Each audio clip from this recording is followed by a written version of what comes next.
Hey guys, welcome to today. I am back with another video. जैसे आपको पता है, टेक्निकल असिस्टेंट का पेपर हुआ था और टेक्निकल असिस्टेंट के पेपर में मैंने आपको जो साइंस का सेक्शन था, बेसिकली टेक्निकल असिस्टेंट में जो मुझे पेपर मिला था वो था फिजिकल साइंस का, जिसका मैं पेपर सॉल्यूशन मैंने आपको करा रहा था और मैंने आपको साइंस का पोर्शन कंप्लीट करवा दिया था जिसमें फिजिक्स, केमिस्ट्री, मैथ थे। ओके, अब हम 61 से आगे जो अर्थमेटिक का पोर्शन था उसको कवर करते हैं और फिर उसके बाद हम कट ऑफ को देखते हैं कि कट ऑफ कितनी होगी। ठीक है, कितनी जा सकती है एज माई ओपिनियन। ठीक है, किसी पेपर का लेवल देख के। तो आपको जो मैं बताने वाला हूँ वो बताने वाला हूँ मैं कि अर्थमेटिक के पोर्शन के आंसर क्या है। तो जल्दी जल्दी आप अपने आंसर टिक करने शुरू कर दीजिए। उसके बाद हम क्या करेंगे, कट ऑफ का डिस्कशन करेंगे। तो सबसे पहले हमने 61 का मैंने पिछली वाली वीडियो में बता दिया था कि आंसर आपका बी होगा। ठीक है ना। अब 62 से चलते हैं, तो 62 से आप टिक करना स्टार्ट करिए। तो 62 का आंसर आएगा सी। ठीक है ना, 800 रुपीज़। 63 का आएगा आपका 50। 64 का आएगा आपका डी, 400 रुपीज। ओके, और 65 का आएगा आपका 5/6। 66 का आएगा आपका बी, 14। 66 का आपका आ गया बी। 67 के भी आएगा आपका बी, 33 रुपीज। ठीक है, 64 का सॉरी 68 का देखेंगे अगर हम, तो ऑप्शन आएगा बी। ठीक है, फिर आगे चलते हैं हम 69 की तरफ। 69 का आएगा सी। 70 का आएगा आपका सी। 71 का भी आएगा आपका सी। 72 का अगर हम देखें तो ये आएगा डी। 73 क्वेश्चन एरर है क्योंकि यहाँ पे भी 28 लिखा है और यहाँ पे भी 28 लिखा है। ओके ना, तो ए और बी अगर आप सक्सेसिव डिस्काउंट देखोगे तो यहाँ पे 28 आना था, लेकिन यहाँ पे ऑप्शन कौन सा टिक किया जाए, ए को टिक किया जाए या डी को टिक किया जाए, नॉट श्योर। तो आप चाहोगे तो इस क्वेश्चन को एरर मान सकते हो और कमीशन में भी इसको आपको एक क्या कहते हैं, रिवॉर्ड कर दे 1 मार्क्स। 74 की तरफ चलते हैं, तो 74 का जो आंसर आएगा वो ऑप्शन सी आएगा। 75 का जो आंसर आएगा वो आंसर सी आएगा। 76 का जो आएगा वो बी आएगा। ओके ना। 77 का अगर हम देखें तो ऑप्शन डी आएगा। 78 का अगर हम देखें तो ऑप्शन बी आएगा। 79 का अगर हम देखें तो ऑप्शन बी आएगा। 70 का देखें, सॉरी 80 का देखें तो ऑप्शन जो आंसर आएगा वो 7/6 आएगा। अब बात करते हैं हम जनरल अवेयरनेस की। तो आप जल्दी जल्दी अपने टिक कीजिए। मेथिलाइन क्या है, एक इंसेक्टिसाइड होता है जो मैन ने बनाया है जिससे कीटाणु को मार करते हैं। This is pesticides. ओके, कीटनाशक है ये। 82 का देखेंगे तो 82 में अगर आप क्या बनाओगे इसका, सिलॉजी में अगर आप इसको करोगे तो केवल तीसरा और चौथा ही फॉलो करेगा, तो 82 का ए ऑप्शन। 83 का अगर हम देखें तो केवल ए और बी ऑप्शन ही सही है कि यहाँ पे सिर्फ ये और ये ही बन पाएंगे। अगर आप इसको फॉर्म करोगे और इसको थोड़ा सा घुमाओगे और चेक करोगे तो ए और बी आपको देखने के लिए मिलेगा। 84 का ए इंसेक्टिसाइड बिल्कुल सही जवाब है। ठीक है ना। 85 का अगर हम देखें तो इसमें जो कंक्लूजन है वो ऑप्शन ए ही ट्रू बैठ रहा है। ठीक है ना, वो भी सिलॉजिम का है। 86 का देखें कि हीमोग्लोबिन और क्लोरोफिल में क्या होता है, तो हीमोग्लोबिन में आपको पता है कि आयरन और मैग्नीशियम का होता है। ठीक है ना, तो 86 का क्या हो जाएगा गाइस, 86 का हो जाएगा आपका ए। ठीक है, ए पोर्शन। 87 का नाइट ब्लाइंडनेस, आपको सबको पता है विटामिन ए से होती है नाइट ब्लाइंडनेस। ठीक है ना, विटामिन सी से स्कर्वी होती है, विटामिन बी से बेरी होती है और विटामिन ए से नाइट ब्लाइंडनेस होती है। 88 का अगर हम देखें, इसमें पूछा कि इंडिया जो हिमाद्री का है, देखो अंटार्कटिका नहीं है, अंटार्कटिका में आपकी गंगोत्री आर्कटिक रीजन में है आपकी हिमाद्री। ठीक है, और इसमें से जो ऑड पेयर था वो था आपका 257, क्योंकि अगर आप यहाँ पे देखो जो 4 है वो 2 का स्क्वायर है, जो 16 है वो 4 का स्क्वायर है। यहाँ पे 9 3 का स्क्वायर है, 25 5 का स्क्वायर है। यहाँ पे ये 5 का स्क्वायर है लेकिन 7 किसी का स्क्वायर नहीं होता। यहाँ पे 4 का स्क्वायर है, 2 का स्क्वायर है। यहाँ पे सब स्क्वायर आपस में स्क्वायर स्क्वायर मिले हुए हैं, लेकिन जो 257 है उसमें 7 के पीछे कोई भी स्क्वायर नहीं है, इसलिए ये ऑड हो गया यहाँ पे। फिर पूछा है अल्जाइमर डिसीज किससे है, तो आपका ब्रेन से होती है, इसमें आपकी लॉस ऑफ मेमोरी होती है। ठीक है ना। 91 का है, बॉटनिकल इंस्टीट्यूट का है, ये आपके दिल्ली में है, नोएडा में, तो Noida is the correct answer. 92 का पूछा हुआ है कि एम की क्या होगी, तो इसका आंसर 32 होगा। ठीक है, 92 का 32। इसमें से पूछा कौन सा एरर, अगर आप देखोगे तो सारे डब्बे नीचे की तरफ ब्लैक ब्लैक हो रखे हैं, लेकिन यहाँ पे ये डब्बा एक ऊपर की तरफ ब्लैक हो रखा है, जो कि ये ऑड हो जाएगा। तो 93 का ए। 94 का ए, ये रिवर हो जाएगी, ये बंदा यहाँ खड़ा है, रिवर यहाँ से यहाँ ईस्ट से वेस्ट की तरफ फ्लो करी, तो ये बंदे का जो पोजीशन होगा ये नॉर्थ की तरफ क्या होगा, होगी, तो इसका नॉर्थ हो जाएगा। ठीक है, 95 का जो होगा वो बी ऑप्शन बिल्कुल करेक्ट हो जाएगा। 96 का अगर हम देखें तो ये फिर से क्या है, तो यहाँ पे 1914 ही सीरीज जो आएगी आपकी, तो आंसर जो हो जाएगा 96 का डी हो जाएगा। 97 का देखिए, वर्ल्ड फूड प्रोग्राम को मिला था, ठीक है ना, क्योंकि कोविड के टाइम पे इन्होंने फूड वगैरह बहुत ज़्यादा हो गया था।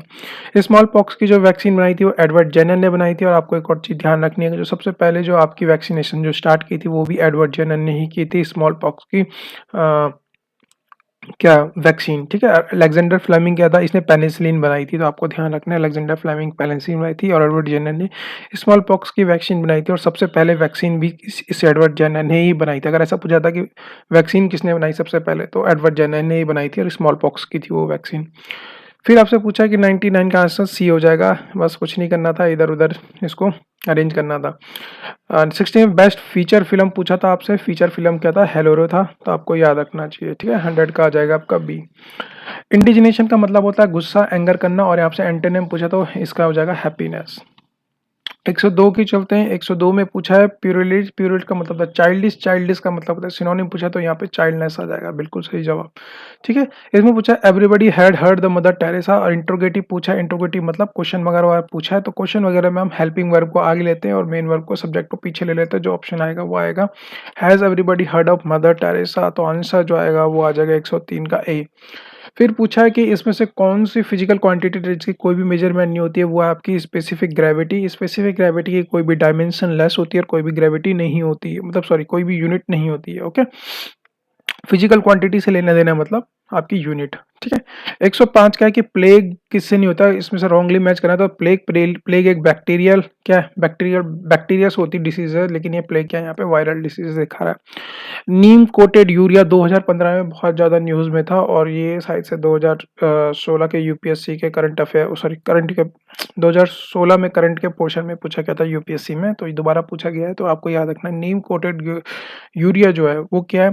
एक तो ये बहुत ज़्यादा यील्ड देता है, वीट पैडी को बहुत ज़्यादा ना फार्मर्स को क्या देता है, यील्ड देता है, मतलब अच्छी ग्रोथ देता है। दूसरी चीज़ है ये कंटामिनेशन कम करता है, क्योंकि ये नीम कोटेड यूरिया है, तो कंटामिनेशन ऑफ वाटर कम होता है ग्राउंडेड का, तो ये भी ट्रू हो जाएगा। तीसरा हो जाएगा ये क्या preference of the subsidised urea in the industries, तो ये तीनों के तीनों सही है, तो आपका आंसर आ जाएगा 1 2 3। ठीक है, सो 116 का डी हो जाएगा। 107 के बारे में बात करें, the factor family was completely knocked over. Knocked over का मतलब होता है किसी चीज़ से एकदम सब्सक्राइब्ड, मतलब सरप्राइज हो जाना, अंटोनिश हो, शॉक हो जाना चीज़ों से। तो क्या हो जाएगा, जब शॉक हो जाएगा तो बंदा क्या करेगा, वो एकदम भौचक्का रह जाएगा। ठीक है ना, तो यहाँ पे लिखा है फेल टू रिकलेक्ट, तो इंग्लिश में रिकलेक्ट का मतलब था चीज़ों को वापस याद करने की कोशिश करना। ठीक है ना, चीज़ों को याद करना, तो वो ये लिखा हुआ कि फेल टू रिकलेक्ट एनीथिंग, मतलब चीज़ों को याद नहीं कर पाना। तो ये हो नहीं सकता, ये हो नहीं सकता, उन्हें कम्प्लीटली ओवरवेलम्ड हो जाएगा। ठीक है ना आंसर, तो 107 का बी। 108 के करते हैं, ये स्पेग्रोनोमीटर होता है, बिल्कुल सही है। वाटर डे आपका 22 मार्च को आता है, तो 108 का सी, 109 का सी। 110 का पूछा है, तो इफ्रीन बिल्कुल सही जवाब है यहाँ पे। ही लेट द मोस्ट अनहैप्पी लाई, तो ये होगा what an unhappy lie. Exclamatory पूछा है, बहुत मतलब ये पूछा है, तो ये ऑप्शन 111 का ए बिल्कुल सही है। आपसे पूछा 112 का, तो ये 100 मिथाइल ऑरेंज न्यूट्रलाइजेशन रिएक्शन होगी, तो मिथाइल ऑरेंज इसका आंसर होगा। टाइट्रेशन के लिए यूज होता है बेसिकली, और सोडियम कार्बोनेट का जब आप सल्फ्यूरिक एसिड तो टाइट्रेशन होता है, टाइट्रेशन में आप मिथाइल ऑरेंज को यूज करते हो, तो यहाँ पे आ जाएगा 112 का डी। 113 का कौन सा सही होगा, जिसने यहाँ पे थोड़ी बायोलॉजी पढ़ी होगी उसका दिमाग चलता होगा कि जो रेड ब्लड सेल है भाई, उस रेड ब्लड सेल में अपना खुद का डीएनए नहीं होता है, जबकि वो डब्ल्यूबीसी में खुद का डीएनए प्रेजेंट होता है, टीथ में सलाइवा में डीएनए प्रेजेंट होता है, तो आप डीएनए से क्या कर सकते हो, फिंगरप्रिंटिंग कर सकते हो। डीएनए फिंगरप्रिंटिंग हो सकती है, लेकिन रेड ब्लड सेल में खुद का डीएनए नहीं होता, तो जब तक खुद का डीएनए नहीं होगा उसके पास, तो उसको डीएनए टेस्टिंग में कैसे लिया जा सकता है। तो थर्ड इज अ रॉन्ग, 1 2 4 जहाँ पे होगा वही आंसर हो जाएगा, जो कि ऑप्शन बी। ठीक है, option B is the correct answer.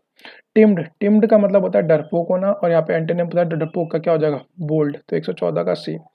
115 की पूछते हैं, latched on the tourism as the boosting of the local economy, मतलब वो क्या कर रहे थे, उसमें प्रमोट कर रहे थे, ठीक है ना। तो उसका 115 का बिल्कुल यही सही हो जाएगा। वैसे लैच्ड ऑन का मतलब होता है किसी चीज पे होल्ड होके रहना, ठीक है ना, होल्ड होके रहना। तो यहाँ पे होल्ड से रिलेटेड कोई ना, बस यहाँ पे इस सेंटेंस की मीनिंग के हिसाब से हम बोल सकते हैं कि promote is a correct answer. इसने पूछा है कंपैरेटिव डिग्री, कंपैरेटिव डिग्री में यहाँ पे ऑप्शन डी बिल्कुल सही है। तो 116 डी हो जाएगा कि वो अपने किसी भी लड़के को एक दूसरे से ज्यादा प्यार नहीं करती, तो बेटर देन दी अदर्स आ जाएगा। 116 का बिल्कुल डी करेक्ट आंसर है। 117 ऑब्लिवियस होता है जो भुलक्कड़ होता है, ऑब्लिवियस का था भुलक्कड़। भुलक्कड़ मतलब क्या होगा, जो बिल्कुल भी माइंड ही नहीं करता उसके आसपास क्या चीजें हैं। तो 117 का हो जाएगा आपका डी। 118 का सिनोनिम पूछा है, तो सिनोनिम क्या होता है, मोनोटस। मोनोटस क्या होता है, जो एग्जॉस्टिंग होता है, बहुत ज्यादा थका देने वाला, तो यहाँ पे ही हो जाएगा, ठीक है ना। तो 118 का बी। फिर आपसे पूछा है टुंड्रा बायोम कहाँ है, तो टुंड्रा बायोम जो है वो रशिया, कनाडा, अमेरिका, अलास्का, ये सब चीजें हैं, ठीक है ना। तो ये आ जाएगा 109 का 1 और 3, जो कि ऑप्शन बी बिल्कुल करेक्ट आंसर है। फिर आपसे पूछा है अल्फा बीटा की आयोनाइजिंग पावर के, पूछा कि alpha particle have the highest ionising power, जो कि बिल्कुल ट्रू है कि हाईएस्ट आयोनाइजिंग पावर होती है, ठीक है, but the least penetrating power. तो देखो यहाँ पे जो अल्फा इसके पार्टिकल होता है ना, तो यहाँ पे देखो जो इसकी हाईएस्ट आयनाइजिंग पावर तो होती है गाइस, और इसकी क्या होती है, लीस्ट पेनिट्रेटिंग पावर। बिल्कुल सही जवाब है कि इसकी लीस्ट पेनिट्रेटिंग पावर होती है, जो कि पहला ऑप्शन बिल्कुल ट्रू है। दूसरा बोला था gamma radiation have the highest penetration power, जो कि बिल्कुल ट्रू है। और लीस्ट लोएस्ट, लोएस्ट का लिखा हुआ आयनाइजिंग पावर, ये भी ट्रू है। तो ये भी ट्रू और ये भी ट्रू, तो दोनों ट्रू है। तो ऑप्शन सी बिल्कुल करेक्ट है कि बोथ आर द करेक्ट, क्योंकि जो गामा रेडिएशन रहता है उसकी हाईएस्ट क्या रहती है, पेनिट्रेटिंग पावर रहती है, और लोएस्ट आयनाइजिंग पावर रहती है, जबकि अल्फा पार्टिकल की क्या रहती है, हाईएस्ट आयनाइजिंग पावर रहती है, लीस्ट पेनिट्रेटिंग पावर रहती है, जो कि दोनों के दोनों ट्रू है। तो 120 का हो जाएगा बी। अब देखिए गाइज, अगर मैं यहाँ पे कट ऑफ की बात करूँ तो मेरे हिसाब से देखो जो 60 आपके टोटल मिला के 100 क्वेश्चन, ठीक है ना, चाहे आपने केमिस्ट्री करी हो, चाहे वो करी हो, फिजिक्स मैथ की हो, ठीक है ना। तो देखो जो अर्थमेटिक का पोर्शन है वो है 60 क्वेश्चन, और 40 क्वेश्चन था आपका साइंस का, ठीक है ना। तो 60 में से अप्रोक्सीमेटली जो क्वेश्चन का लेवल है काफी अच्छा है, मतलब कुछ कुछ क्वेश्चन बहुत ज्यादा डिफिकल्ट है। तो मेरे हिसाब से 60 में से अप्रोक्सीमेटली 40 क्वेश्चन तो यहाँ पे सबने ऑलमोस्ट किए ही होंगे, 40 से 45 तक, ठीक है ना। 40 से 45 ऑलमोस्ट सबने करेक्ट किए ही होंगे, ओके ना गाइज।